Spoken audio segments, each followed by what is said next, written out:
que estén acá. Tengo un machetito para no olvidarme de nada. Primero, gracias por venir a todos.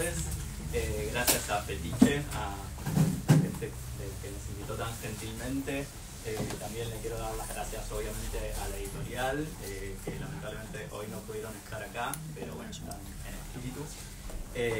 Y bueno, para mis presentadores la gratitud es infinita. Los voy a invitar a comer igual un día o algo. ¿Cómo un día? Bueno, ahora la promesa. Y bueno, es muy emocionante ver tantas caras conocidas, también que me acompañaron, como ustedes saben, en un libro que surge de una experiencia de doctorado. Es un trabajo de muy largo aliento, de muchos años, y hay gente que me acompañó en muchas diferentes instancias de ese proceso. Así que, bueno, es muy emocionante, pero voy a intentar no hacer algo tan cursi, así que voy a ir rápido. Y bueno, también estoy especialmente emocionado por el hecho de que esté con nosotros María Moreno, que bueno, me confirmó el miércoles que venía, y la verdad que le dio a todo esto un cariz totalmente distinto y muy especial para mí.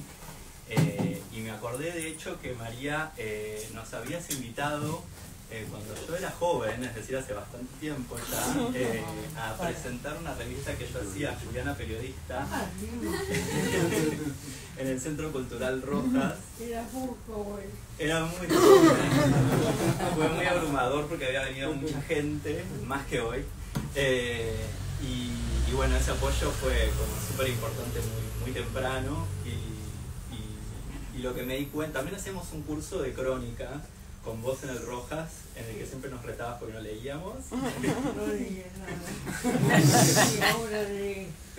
Tampoco. Pero bueno, justamente creo que de esa experiencia de Juliana Periodista y otras revistas que yo hacía, lo que empecé a sentir en determinado momento era que se me daba un micrófono y no tenía mucho para decir, y un poco por esa razón fue que me fui a, no sé, a estudiar, empezar un doctorado y demás.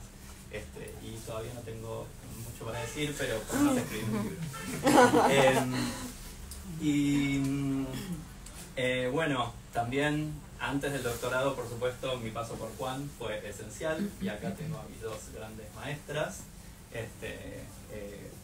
Gabriel, que va a hablar primero, pero antes en realidad vino Daniel, en mi paso por Juan, que fue muy clave y me introdujo en el mundo copy. Y después, bueno, el doctorado en la Universidad de Nueva York con Gabriel fue lo más. Te sacamos buena. Son las dos maestras cordobesas, aparte. Bueno, yo no lo soy, pero bueno, hice lo que pude.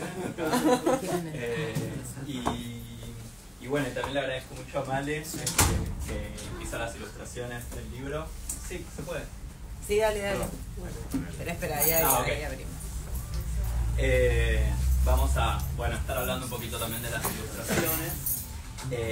Y al final también, para cerrar, como pre-brindis, vamos a hacer como una mini obrita de teatro. No ensayamos jamás, así que no tengo idea cómo va a salir, pero bueno, veremos. Y bueno, creo que eso es todo. Sobre el libro, no sé, en 2 palabras, creo que todos me han escuchado aburrirlos un poco sobre eso, pero tiene que ver con comunidades transnacionales de sexodisidentes, en la obra de María Moreno, de Copy y de Néstor Perlonger, y trabajando con esos materiales puse a jugar los conceptos de internacionalismo y de cosmopolitismo, y ninguno de los dos me terminaba de cerrar, me terminaba de servir. Entonces bueno, iba como afinando la puntería, intentando decir algo al respecto de eso, y bueno, al final terminé como con esos desvíos de lo cosmopolita, de lo que vamos a hablar un poco hoy.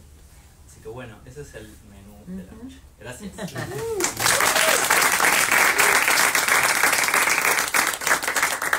Ahora a Gaby Giorgi, entonces. ¿Hace falta, se escucha? ¿O hace falta Sí, no, mejor, pero como lo estamos transmitiendo en vivo, capaz está bueno. Ahí pasa el vínculo. Epa, sí. Ahí, nunca. ¿Ahí vamos bien? Bueno, nada, placer enorme, Fer, estar acá acompañándote. Como saben, tuve el honor enorme y el placer muy grande de acompañar estos desvíos desde el comienzo, desde uno de los comienzos, así que para mí es un momento muy lindo. Pero bueno, leí el libro y encontré cosas que no estaban en la tesis, y entonces dije, tengo que compartir algunos subrayados. Les prometo que son poquitos. Aunque después, viste, en el camino se te ocurren ideas, viste. Las cordobesas tendemos a hacer largueras, al menos yo. No sé acá, Dani. Pero bueno, voy a tratar de mantener el tiempo y la cautela. Arranco con un subrayado que me parece muy importante. Una patria portátil para disidentes sexuales. Difícil imaginar un momento más oportuno para subrayar la fórmula que María Moreno infiltró en nuestra lengua y que define, quizás como pocas, un arte queer de afirmación de la existencia.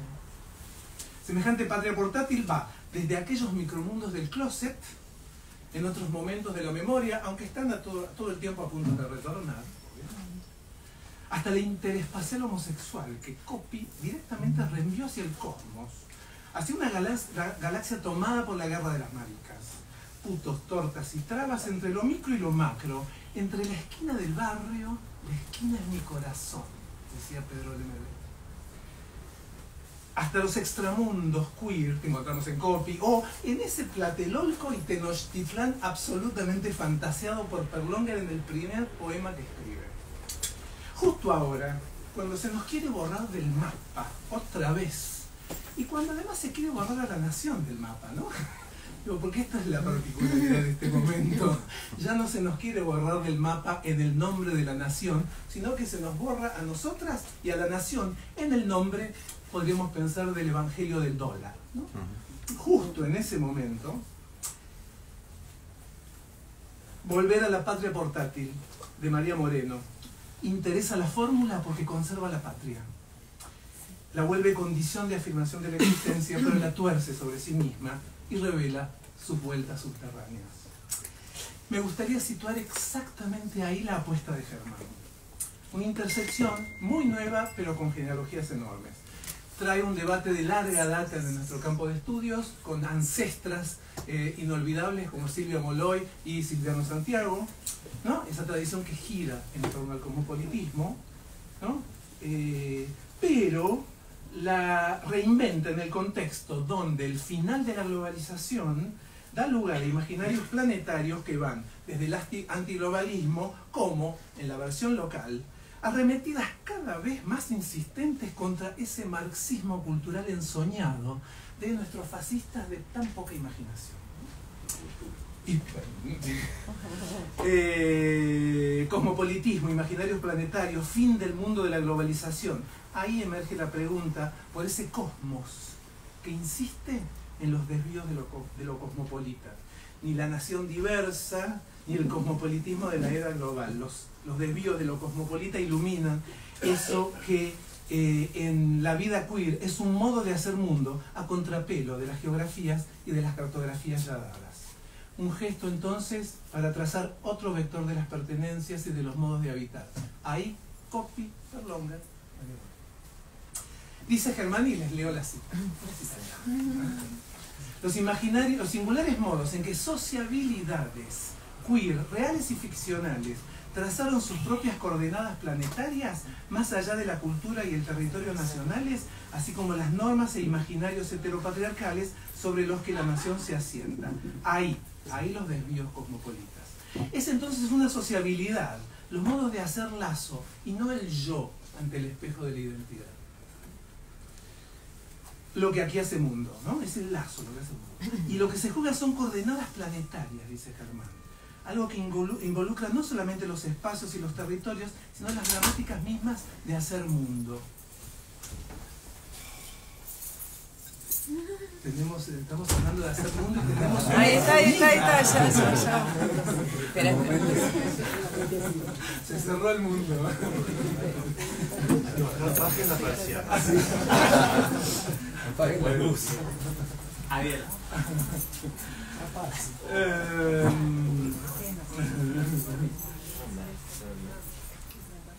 Porque acá no se trata solamente de los perímetros del territorio queer, las redes de sociabilidad, buenas tardes, los perímetros del GIDE, o lo que ahora se llaman safe spaces, sino cómo desde ahí construir mundos que sean más habitables, más tolerables, más prolíficos que lo que se nos ofrece. Justamente podríamos decir, porque somos las caídas del mapa, es que hacemos territorio. Lo que hace Germán es contraponer estos desvíos a uno de los modos de lo cosmopolita, como decía antes, que se está terminando en la avanzada de las ultraderechas y el colapso de ese orden que asociamos a lo global.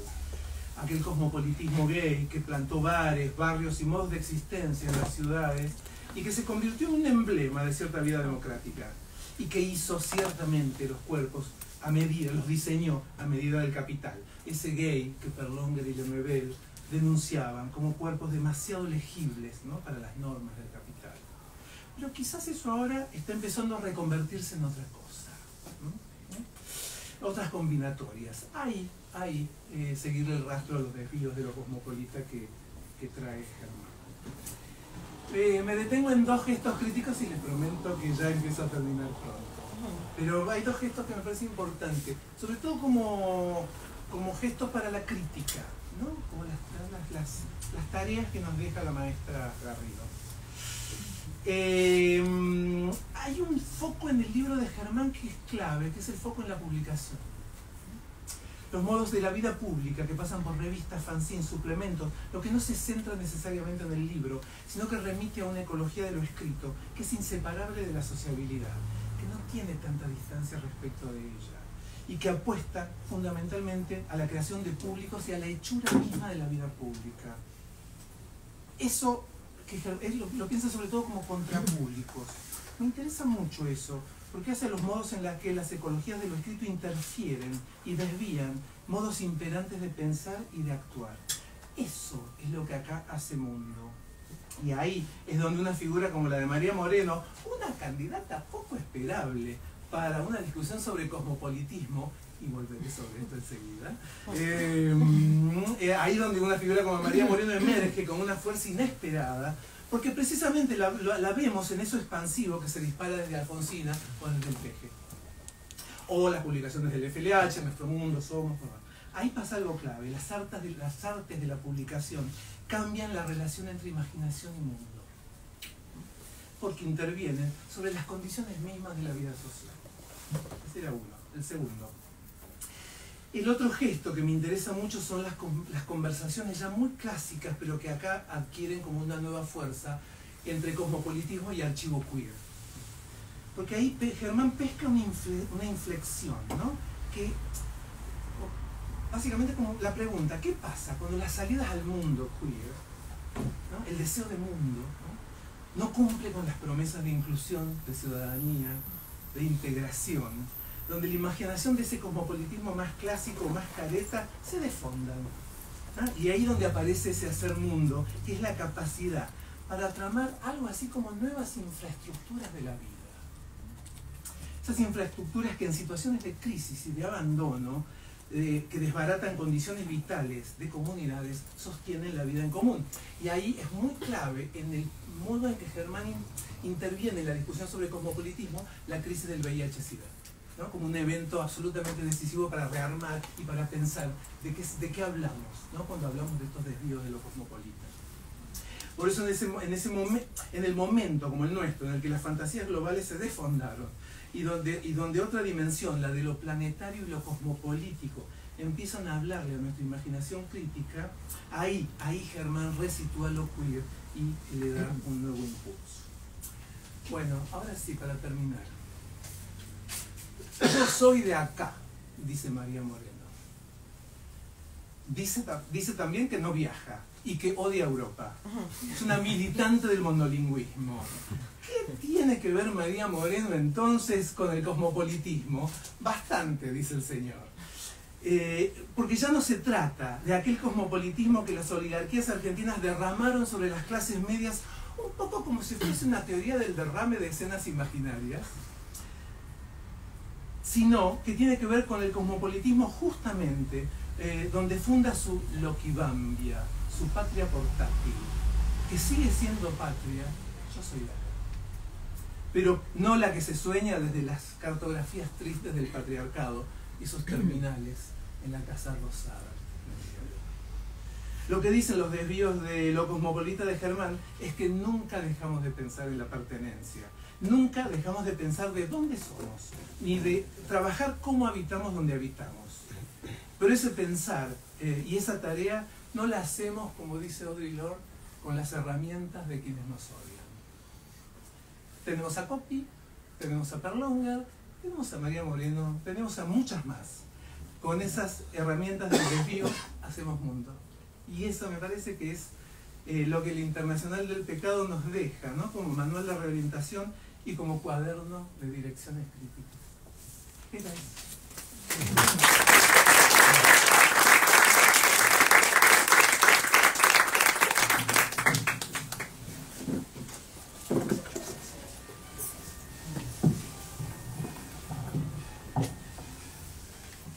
Te mentí.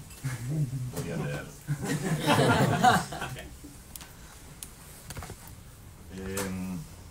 Buenas tardes, gracias por acompañarnos en este ritual tan hermoso.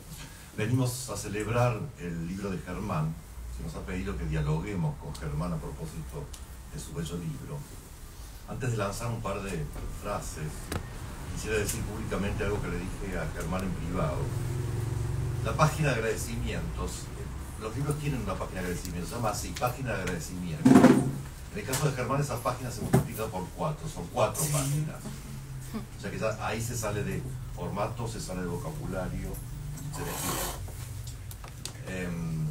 Esa página de agradecimientos multiplicada por 4 es una generosidad tan inusual que conmueve. Y conmueve porque tratándose del cosmopolitismo, es decir, un orden ciudadano del universo entero, la lista de convocados permite pensar una red que hace mundo, y al hacer mundo denuncia de entrada la ilusión de todo intento de orden homogéneo. Más adelante, la generosidad se combina con la humildad. 3 párrafos consecutivos del libro empiezan así, como nos cuenta tal, como explica tal, como advierte cual. Esa implicación de la voz propia con las palabras de otras también merece ser destacada porque supone no solo una escucha atenta, sino la declaración de esa escucha. Y son tantas las miserias del academicismo, del mundillo académico, que me perdonarán que me demore en estos episodios aparentemente menores de un libro espléndido que se llama La Internacional del Pecado, Desvíos de lo Cosmopolita, en Coppi, Néstor Perlonger y María Moreno. Lo primero que hay que observar es la importancia, me alegro que no lo has dicho, porque si no quedaba tonto. Lo primero que hay que observar es la importancia que se le da así al pecado, que aparece con mayúscula, como pueden ver. Esa llamada de atención implica algo en relación con el corpus y el alcance de las hipótesis de Germán. Se trata en principio del occidente cristiano y todavía más del occidente que por vía del cristianismo realizó las más abominables fantasías de Terminio y puso en entredicho la noción misma de cosmopolitismo cada vez que pudo. Las comunidades errantes son, desde esa perspectiva, siempre sospechosas de atentar contra el orden, como Odradek, el personaje de Kafka, cuyas últimas palabras conocidas fueron domicilio desconocido. Es cierto que en una nota Germán se remonta a los orígenes de la tradición cosmopolita occidental, lo que incluye a los griegos, Diógenes y Zenón, pero el asunto ciertamente lo desarrolla sobre todo a partir de los romanos, es decir, en relación con la aparición de formas estatales para la regulación del comportamiento. Digamos, con Germán, si es que lo he entendido bien, que para que haya desvíos del cosmopolitismo debe haber Estado y debe haber también mundos que atraviesan las fantasías de la globalización, de lo unario. Como subraya Germán, a partir de lo queer, Coppi, Perlonger y Moreno irradian sus propias y singulares imaginaciones de mundo, proponen cosmoi en disputa y por eso podemos decir que operan cosmopolíticamente. Operar cosmopolíticamente equivale pues a imaginar mundos o mundillos, como me gusta decir, para evitar toda ilusión de crecimiento y totalización, y además porque suena mucho más amanerado, lo cual corresponde a este contexto. Esos mundillos suponen comunidades de destino, reglas de vida, formas de habitar el espacio y entender el tiempo. Para una dedicación semejante, por lo menos hay que haber protestado contra el orden existente, es decir, en contra del cosmos tal cual es, en contra de la globalización. Los desvíos del cosmopolitismo pueden ser lo queer, o el cosmopolitismo del pobre, o las comunidades que solo se sostienen en el deseo de comunidad. Tengo que decir algo que no está en el libro de Germán, entonces lo llevo bien lejos al asunto, hasta el 4 de marzo de 1499, cuando los reyes católicos promulgaron la primera ley o pragmática contra los gitanos, que entre otras cosas dice: mandamos a los egipcianos que andan vagando por nuestros reinos y señoríos con sus mujeres e hijos, que del día que esta ley fuera notificada y pregonada en nuestra corte y en las villas, lugares y ciudades que son cabezas de partido, hasta 60 días siguientes, cada uno de ellos vivan por oficios conocidos, y mejor supieran aprovecharse estando de entrada en los lugares donde acordasen asentar o tomar vivienda de señores a quienes sirvan y les den lo que hubiere menester, y no anden juntos viajando por nuestros reinos como lo hacen. Si no cesan, por lo tanto, de moverse, serán castigados con 60 latigazos. Si continúan en sus hechos disolventes, les cortarán las orejas, y la tercera vez ya directamente los matan. En todo caso, creo que ahí se entiende bien el problema de la errancia. ¿A quiénes sirven estos si se mueven todo el tiempo? El problema es macroeconómico, porque desestabiliza el sistema de privilegios y de servidumbre, y por lo tanto la integración operativa de lo viviente al régimen de acumulación que supone el capitalismo. En nombre de esas abstracciones se condena a un pueblo, que en rigor no es un pueblo, a la renuncia total a su mundillo portátil. Portátil es una palabra que también recupero de María. Se le obliga a aceptar un lugar determinado y determinante, la servidumbre, so pena de perder la vida. El asunto, por supuesto, como saben, llega hasta los hornos crematorios alemanes, pero no es eso lo que hoy nos conviene subrayar. Germán ha elegido 3 nombres propios que designan 3 experiencias muy distintas, pero que coinciden en la imaginación de mundillos contrahegemónicos, antiestatales, al margen de la globalización. Nos regala, pues, la felicidad de la imaginación y no solamente la pena de la legítima protesta. Como advierte Germán, como se comprobará en los diferentes capítulos, las propuestas estético-políticas de Perlonger, Coppi y Moreno no se dejan reducir en bloque a la mera impugnación o a un radical olvido respecto de la cultura y la pertenencia nacionales. Como decíamos, nos interesará también rastrear aquellos momentos en que la imaginación cosmopolítica alcanzó el ámbito nacional para visorar una patria más abierta, pluralizada y en cooperación con, no en oposición a, utopismos queer a escala cosmopolítica. De modo que ser esos intersticios donde la errancia, en fin, los desplazamientos, los desvíos, los atajos y los empecinamientos se encuentra con el pecado con mayúscula, y por lo tanto con el barroco, entendido no ya como un movimiento estético o un repertorio de formas, sino como una posición ética sobre los lenguajes y las representaciones. ¿Qué otra cosa, más allá de la simpatía mutua, podría reunir a María Moreno, Perlonger y Coppi? María ha llevado su reivindicación, digo María porque está acá, no porque las mujeres deben mencionarse por el nombre de pila, ¿no? Alejandra y ese tipo de cosas. Moreno ha llevado su reivindicación del barroquismo verbal incluso al testimonio, deplorando las censuras a toda floritura cuando de dar testimonio del mal se trata, como si la renuncia al ornamento fuera garantía de verdad. Perlonger inventó el neobarroco, que es como un barroco sucio, el neobarroso, que es como un barroco sucio, embarrado, y Coppi ensayó la vía calderoniana en sus dramas identitarios y estatalistas. De paso, y entre paréntesis, los Estados Unidos no conocen el barroco, ellos han elegido el gótico, lo cual supone una relación muy distinta en relación con esto. Y me parecía importante señalarlo porque Germán escribió esta tesis en los Estados Unidos y por lo tanto tuvo que hacer un esfuerzo todavía superior para congeniar una biografía más bien gótica con una experiencia de vida más bien barroca. Los 3 nombres convocados por Germán, en todo caso, parecen sostener la misma certeza. ¿Para qué haríamos la porquería si no constituyera pecado?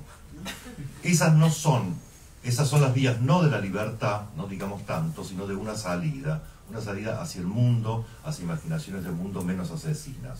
Al Cordero de Dios que quita los pecados del mundo, Germán opone el áquer, el macho cabrío de los aquelarres y sus rituales asociados. Tomá.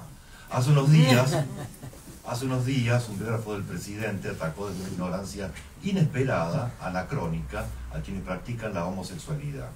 Un periodista recordó que en un antiguo gorjeo había dicho este biógrafo que la palabra de Dios dice 14 veces que la sodomía es abominable y no hay momento en el que Dios se vea más enfadado que con la perversión homosexual. Los quemó vivos mandando fuego desde el cielo. No se puede bendecir lo que Dios desprecia. No sé cuándo escribió eso, yo no participo en las redes por natural repugnancia, y si lo hiciera no seguiría a ese biógrafo. Pero yo lo leí en la misma semana en que 3 lesbianas murieron, una por día, luego de haber sido atacadas precisamente con una bomba molotov. El mismo periodista recordó que el biógrafo escribió en el libro negro de la Nueva Izquierda que la homosexualidad es anormal. De la simple observación de la composición de un hombre se nos permite inferir, que vamos a hacer ahora a continuación, después del brindis. La comprobación, de la simple observación de la composición de un hombre se nos permite inferir que éste no tiene un órgano sexual receptor para recibir a otro hombre como pareja. Y de la simple observación de la mujer vemos que ésta no tiene un órgano de penetración para tener otra mujer como pareja. Sobre el asunto, se podría recordar que Freud, que fue un defensor convencido del patriarcado, reconoció en su teoría de las etapas una organización del individuo bajo la primacía de la zona erógena anal. Si Dios iba a condenar para siempre la unión Prangosta-William, no debería haber cometido semejante error de diseño, otorgando al ano la capacidad del placer que suscita la defecación y como correlato de ese placer, la liberación de endorfinas, la estimulación del nervio vago, la sensación de relajación y de logro conseguido, cosa que sabe cualquier inteligencia artificial. Lo de las mujeres es todavía más idiota, tienen dedos. Ahora bien, podríamos sencillamente protestar ante palabras semejantes o, como lo ha hecho Germán, elevar la protesta hasta una canción de la alegría. No es que no nos interese el mundo del biógrafo, sino que hemos imaginado otro, sin fuego y sin condena, pero con pecado. Y podemos hacerlo gracias a María, a Copi y a Néstor. Digo ahora porque para emparejar. Gracias a María, a Copi y a Néstor, sagrada familia ante la que Germán se ha hincado para rendirles debido homenaje, sí, pero también para anotarles al pie sus propios sueños. En estos tiempos, este ritual no es poca cosa, y le agradezco profundamente a Germán que me haya dejado participar de él.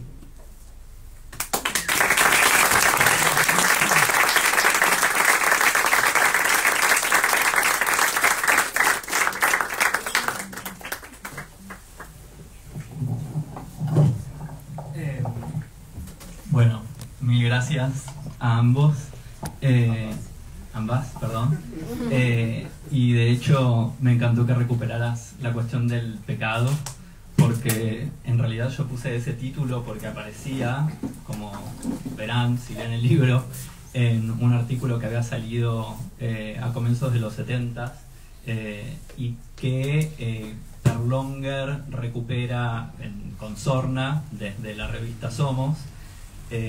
Y que además después y muy a último momento me di cuenta de que aparecía nuevamente en la revista Alfonsina, editada por Moreno, de modo que bueno, se ve que a él le había llamado bastante la atención y algo quería hacer con eso, quería de alguna manera quizás armar esa internacional del pecado, pero me parecía un título muy punch y para el cual sin embargo no había pensado tanto, ¿no?, en relación a la cuestión del pecado, así que bueno, aparece un poco ahí. Una cosa de la que quería hablar, y pronto igual abrimos a preguntas y a conversación, y como les dije también tenemos una, no sé, obra de teatro, no sé cómo llamarla, para cerrar. Sí. Pero quería decir algunas palabras sobre la experiencia también de ilustrar un libro de crítica cultural, de estudios culturales, crítica literaria, que es algo que, bueno, no es habitual, y de hecho, ni bien se me ocurrió, todo lo que pensaba era cómo voy a hacer para convencer a mis editores de esto, me van a querer matar, etc. Y bueno, finalmente no, accedieron. Y después me llegó a preguntarme realmente, por lo mucho que me gusta cómo quedó, por qué no todos los libros de estudios culturales no tienen ilustraciones. Pero creo que la respuesta es que la ilustradora no es siempre Malena Lou. Y bueno, la razón por la que pensé en Malena en primera instancia fue que su foto de perfil en Instagram era lo que yo pensaba que era un bombachón que decía Dolly Skeffington, pero después ella me corrigió, creo que es una mantita. Esa. Y resulta ser que además es medio pañal también. Ah, después, no. Parate en la silla, que acá no se ve, por favor. A ver que si te podés parar para que se vea el pañal. ¡Vamos! Pero, bueno, y también tenemos la... Ok. Pero después de eso, supe que Malena, bueno, porque hizo una exposición, tenía otro personaje que se llama La Mujer Acostada. Y La Mujer Acostada está inspirada en La Mujer Sentada de Copy. Corregime, sí, ok. Es así. Y bueno, era como... Por otro lado, también me gustaban mucho algunas ilustraciones que había visto de ella, pero sobre todo su trabajo como curadora, es también galerista de El Vómito, que es un lugar por acá cerca, junto con acá algunos compañeros aquí presentes, gracias por venir. Pero es, ante todo, una chica que el día que la conocí en la vereda de Norma Mía, tomando cerveza, me dijo que era fanática de Puan. Y eso nos unió de inmediato. Y también pensé, ¿quién mierda va a leer este libro si no es una chica que de Puan, básicamente? Y así fue. Y bueno, la verdad es que al principio la idea era que hiciera la tapa, pero después me iba mandando unas cosas. Yo no sabía muy bien qué me iba a mandar porque en realidad conocía más como cosas escritas tuyas que ilustraciones y demás, y el bombachón. Pero a medida que me iba mandando las cosas me gustaban tanto que se me ocurrió que se podían incluir más dibujos adentro, y además no solo que las ilustraciones fueran de los textos y hicieran referencia a los textos, sino de las ideas. Y entonces la apuesta era cómo ilustrar ideas, y me parece que se logró con creces, es lo único que puedo decir bueno del libro. Y no sé, creo que desde que empezamos a trabajar juntos, yo tuve también el impulso de querer publicar. Me imaginé el libro y a partir de ahí fue como bueno, y lo empecé a corregir mucho más y se dio, por eso como que siento que fue un trabajo para mí como bastante colaborativo. Y después, bueno, también como que las ilustraciones, cada una de ellas abre para algún lado. Es como que retoma cosas de adentro, pero te lleva para otros lados centrífugamente.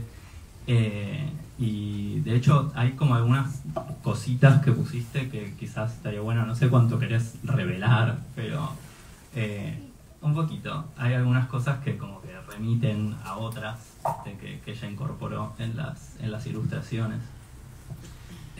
No sé si querés contar algo de eso, pero dale. No, o sea, yo leí una versión muy prematura de la tesis, que la reescribiste bastante, y todavía me hablabas de que querías también incorporar archivo, o que bueno, habías trabajado muchísimo con archivo,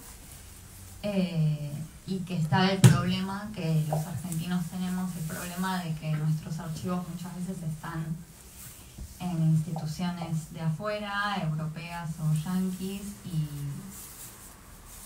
o privadas, y dependemos de la buena o no buena voluntad del archivista, o de si podemos tener acceso a una institución. Entonces, un poco la idea de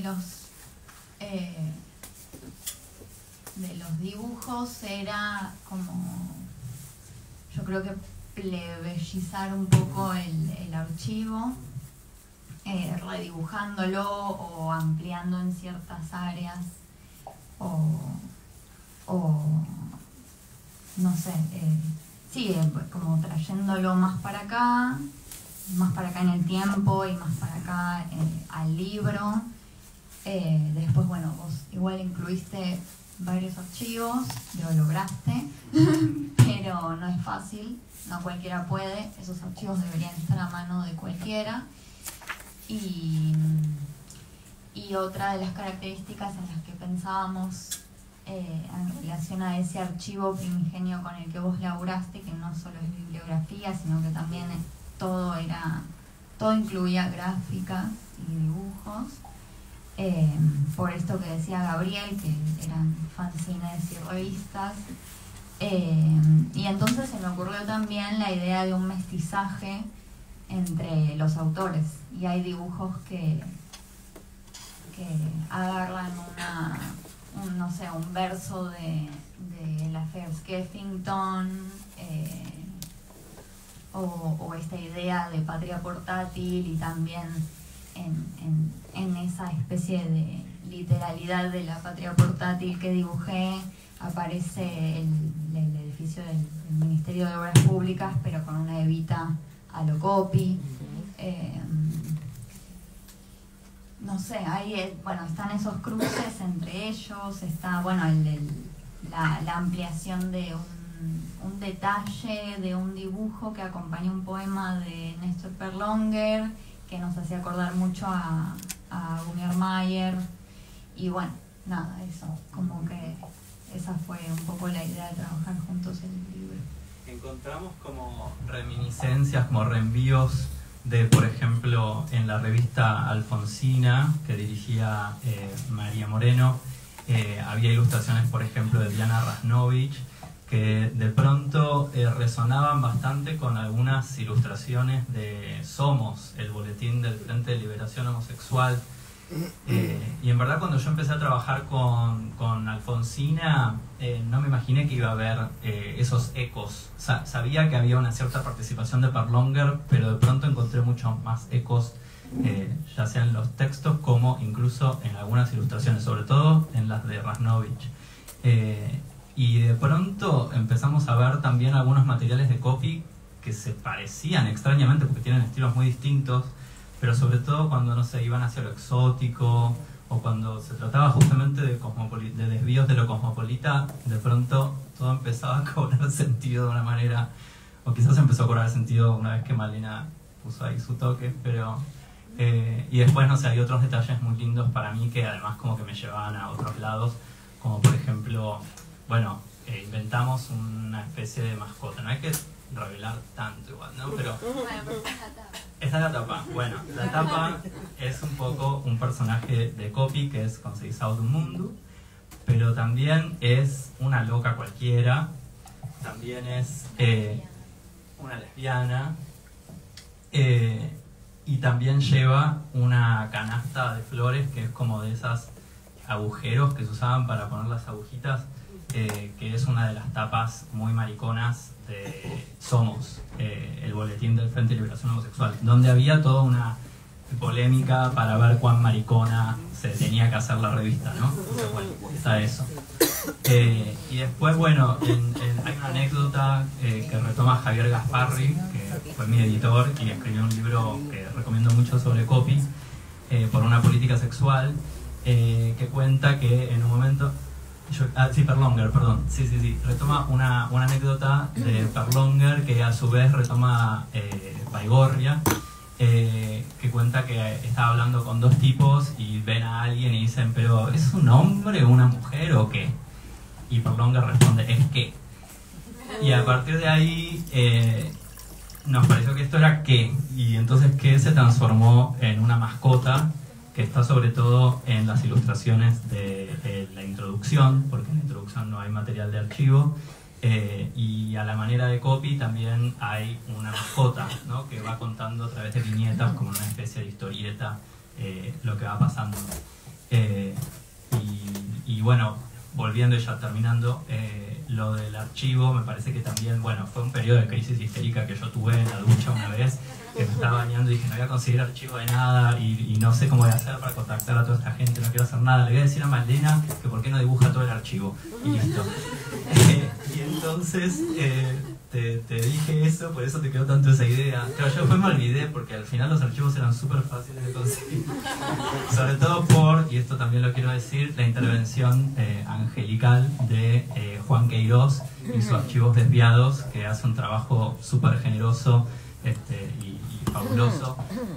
Y la verdad que, bueno, me pasó un montón de material y bueno, y al final de todo también terminé hablando con un familiar de Copy que fue muy emocionante también, que me terminó como diciendo, dando permiso para reproducir algunas cosas, y por eso también hay bastante buen, o sea, el trabajo de archivo en el sentido de que yo trabajé en archivos como una rata, sí, como diría Copy, pero también en el sentido de que pude reproducir también finalmente bastante archivo. Pero después, una cosa que hablo, y con esto cierro, es de cómo en el archivo queer nos interesa, por un lado, dejar ciertos registros para que sobre eso después otros puedan seguir construyendo y sosteniéndose sobre eso de alguna manera, pero tampoco uno quiere como dejar una idea tan clara y definida de lo que hizo, porque el archivo para las personas queer muchas veces son prontuarios y van a, digamos, son registros de acusaciones, de delitos y demás,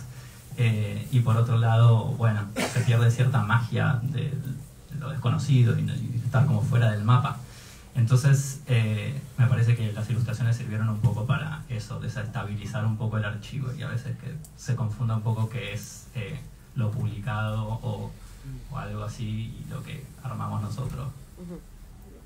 Lo que es interesante que Penrose introduce al archivo de la memoria político, pues se llamaba Rosa N. de Lockman, ¿no? Era una madre de Pasamato, esto estaba incluido en la doctrina.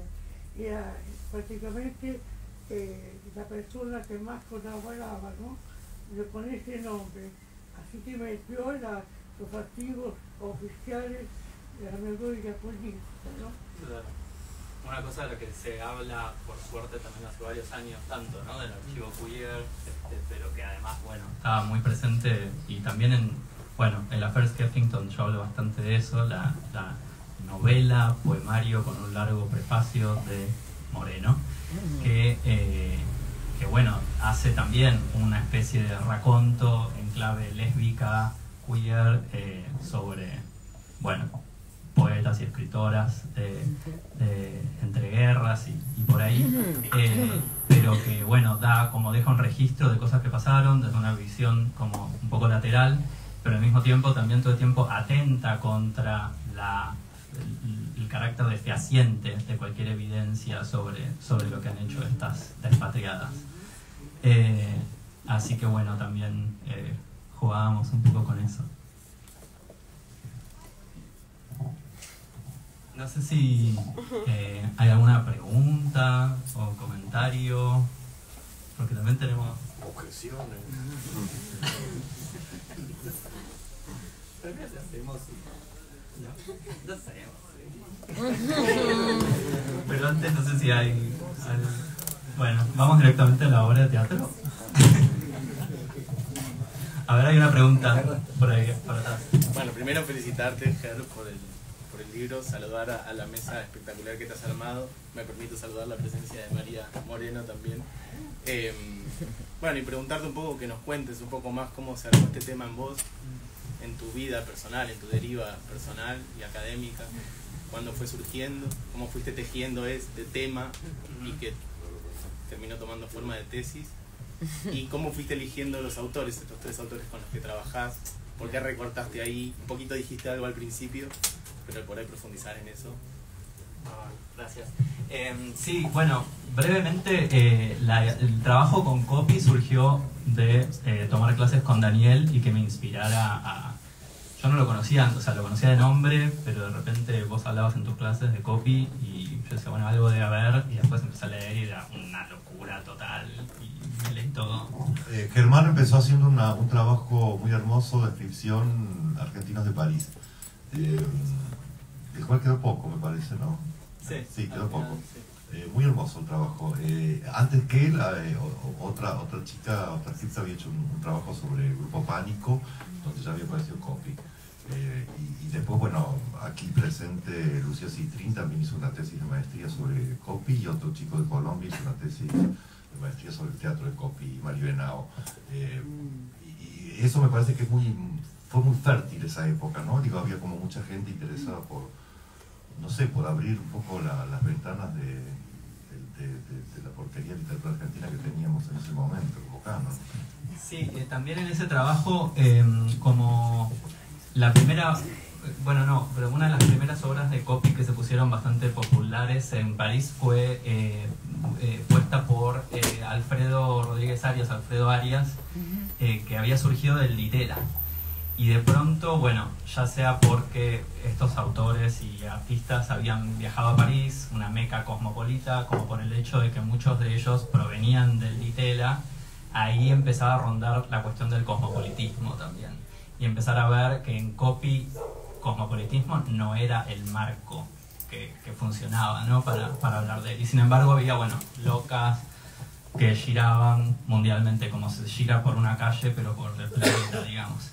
Y después, bueno, Amazonas y cosas muchísimo más complicadas que locas, que también, bueno, se terminan siendo intergalácticas o están en una cápsula perdidas en el espacio. Pero bueno, sí, por eso hay como un diálogo con... Eso quedó afuera, pero digamos, el diálogo con ese episodio cosmopolita que es el Litera está, así como está, bueno, Sur como un gran emblema cosmopolita durante el siglo XX. Bueno, y después el tema era cómo ampliar ese corpus y viendo en virtud de también qué yo quería decir y Perlonger a mí al principio me parecía que no iba con Coppi, si bien por un montón de cosas sí, pero por otras, sobre todo por una cuestión de estilo y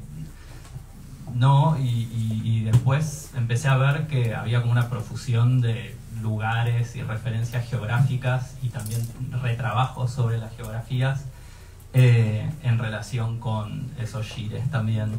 Entonces, bueno, por ahí funcionó y aparte me gustaba combinar obras de teatro, narrativa con poesía y después llega La Moreno y ahí, retomando lo que decía Gabriel, bueno, lo primero que nos dice Moreno es yo soy de acá y reivindica su monolingüismo, aunque yo creo que a veces confiesa que lee en francés, pero bueno.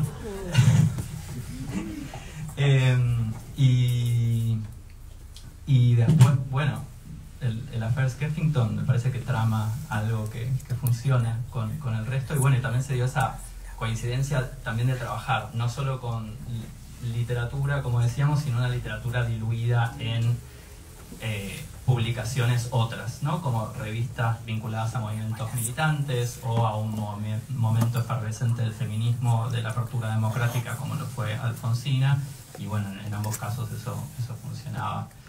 Y como decía, empecé a encontrar unas reverberaciones entre Alfonsina a comienzos de los años 80 y Somos, el boletín del FLH, que no me esperaba realmente. Así que bueno, luego de eso intenté volcar acá. Gracias.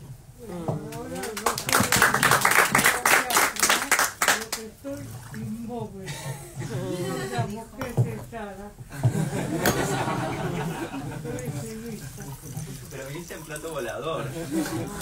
Una nave espacial.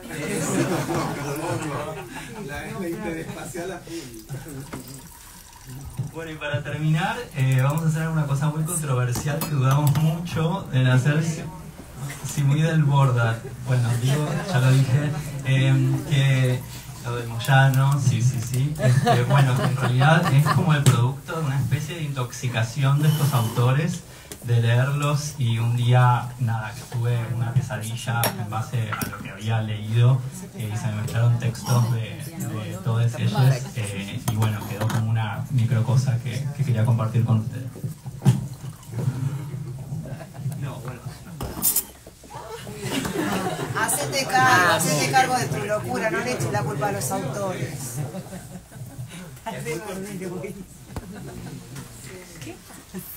Te amo, Germán. Ah, no, hermoso.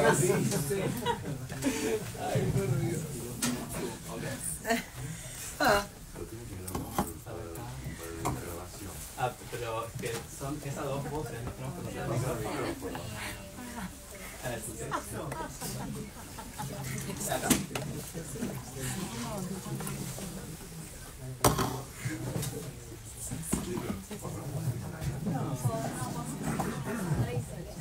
Ah, tenemos.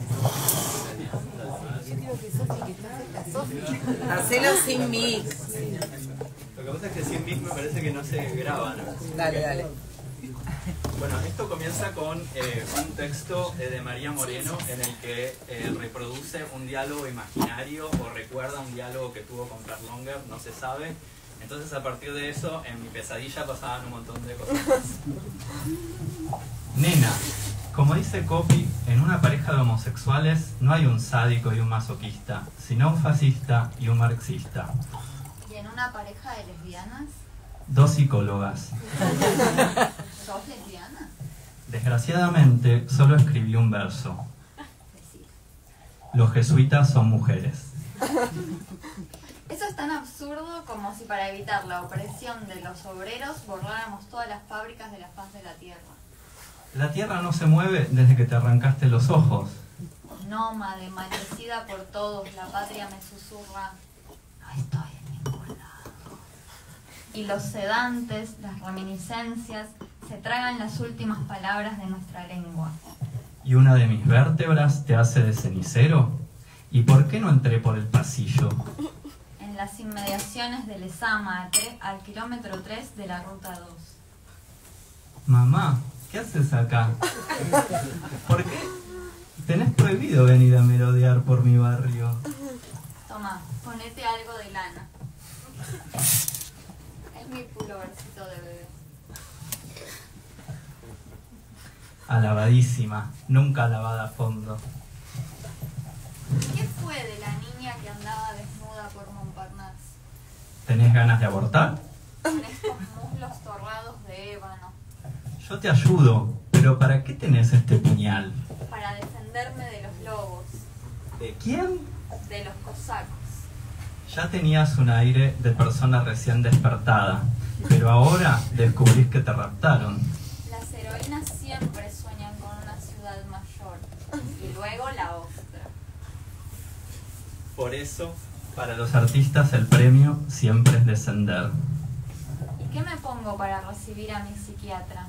Es muy estricta ella. Sugiero novedades de noche, satén aterciopelado, borlas de cal. ¿Vamos a esa famosa Buenos Aires que tengo espíritu aventurero? ¿Pero entonces somos ricas? Vamos a hacerlo cuando vendamos la vejiga. Un brillante es para siempre. Y ahora, aferrate a la valla, que entramos en el túnel.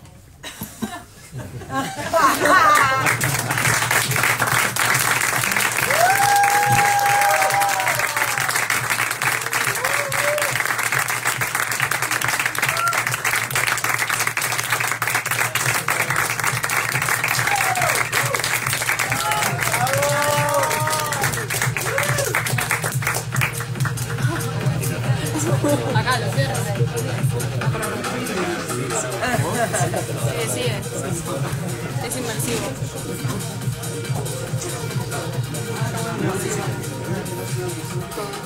Cierro de acá, ¿no? Finalizar ahora.